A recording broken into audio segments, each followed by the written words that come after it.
Hey, this is Russ. Let me ask you a question. All right. Here's your choice. No pain as you go through your knee journey, okay? But your extension and your flexion is not going to be that great. Or 6 months of hard pain, and I'm talking hard pain, and your extension and flexion will be good. All right. So let's talk about how good or how bad this is. Let me give you an option to think about. All right.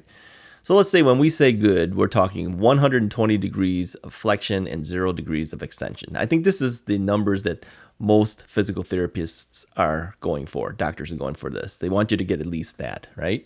When you hit those numbers, they're willing to say, okay, you might be okay and you're done with physical therapy, right? So how about bad? What are we talking bad? Let's say your flexion doesn't get any better than 95 to 100 degrees, okay? And your extension goes about 10 degrees, something like that, okay? But you're not going to have any pain, all right? You're going to be done with it. Everything's finished. You're moving your leg fine, but you're not able to bend it much past, say 100 degrees, okay?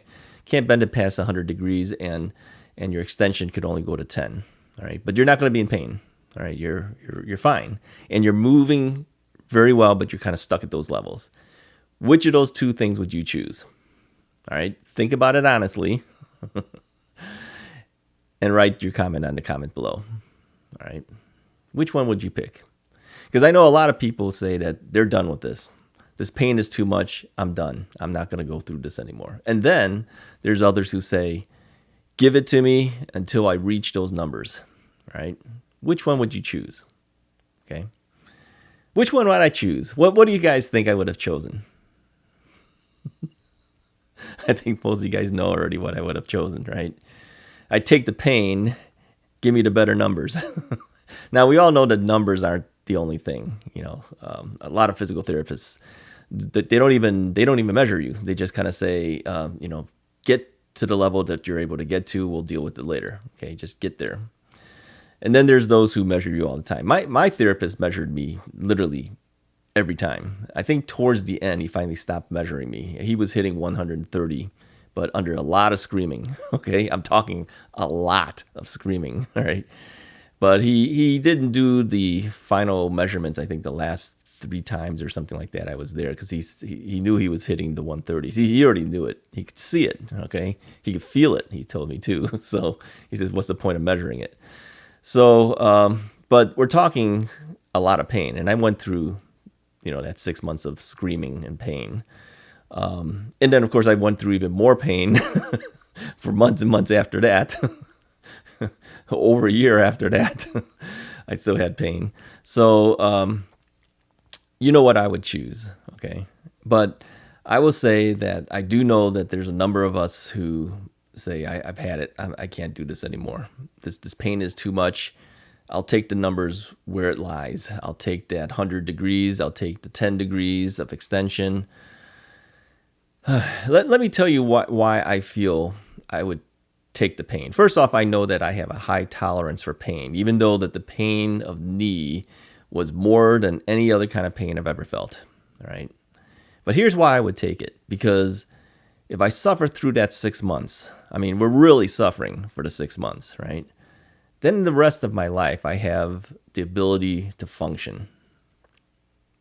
It's not like you can't function, okay? Even if you were stuck at 90 degrees, it's not like you can't function. You're not going to function well, all right? And if your extension is not good, you're going to hobble. I know it because I was stuck at that 10 degrees for a long time. You're going to hobble. You're not going to be able to walk properly, all right? And let me address this too, because people have said, if your flexion was a certain number, can you walk well? I don't think that really has that much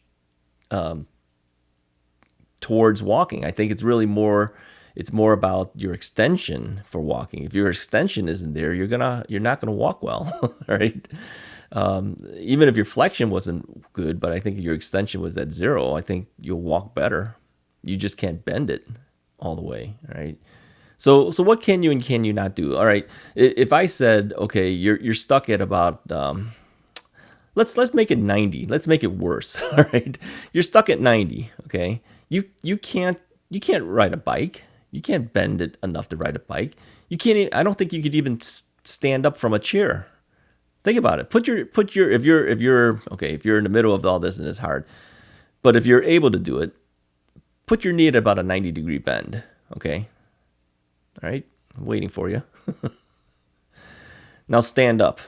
And I'm not talking about using your arms on the chair to stand up. Just stand up. Were you able to do it? I don't think you can do it. You actually have to have more than a 90-degree flexion. Your legs have to be kind of underneath you for you to push yourself up from just your legs. Okay? You're never going to be able to do that. All right? Because you opted for maybe no more pain, just give me the 90 degrees or even 100 degrees. I think you might even have some problems with that. Maybe not. No, maybe you would have a problem with that still too. But my whole point is, if you want to function, okay, you got to put that effort in. All right. And I know that the pain is more than you can bear, right? Believe me, I know it. I went through it too. But I kept thinking, I got to do it because I want to be back to normal. I want to be able to do things again, all right? So for me, I would have chosen, I'll take the 6 months of pain, but I'm going to get the numbers that I need to get, okay? So what about for me personally today, all right? Now, I've been riding the bike a lot, all right? How's that doing? Let me tell you real quickly how that's doing, okay? One of my goals, even before the knee replacement happened, if you watched, I think the first or second knee replacement video that I made, you'll see me out on the bike trail with my mobility scooter. And I mentioned that I would one day like to come back on the bike trail on a bike.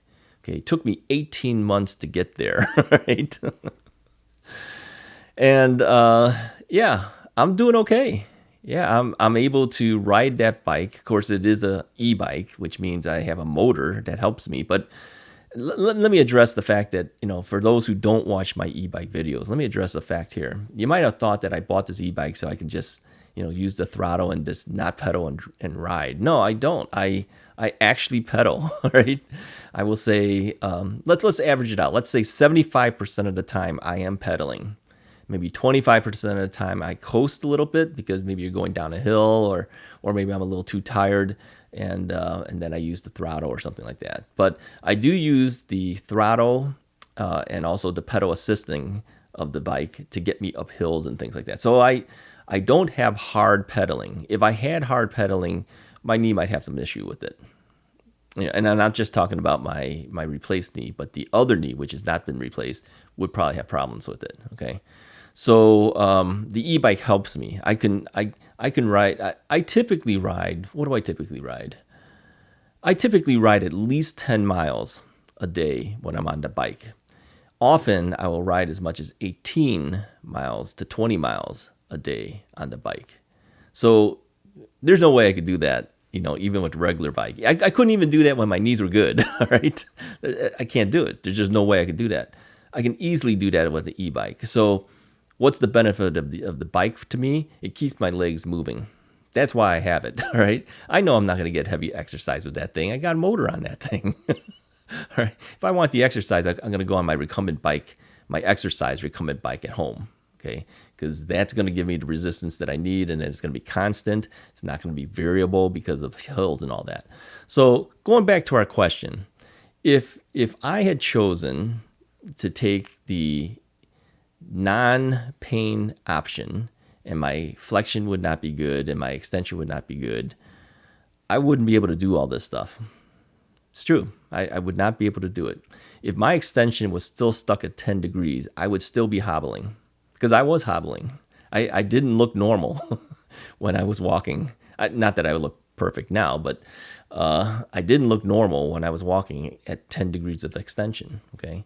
So that's what I would choose. What would you choose? Put a comment below. Let me know, what would you have truly chosen if you had the option to take? All right, and tell me why you chose that, okay? Anyways, if you like the video, go ahead and hit the like button, hit the subscribe button, and I will talk to you guys next time.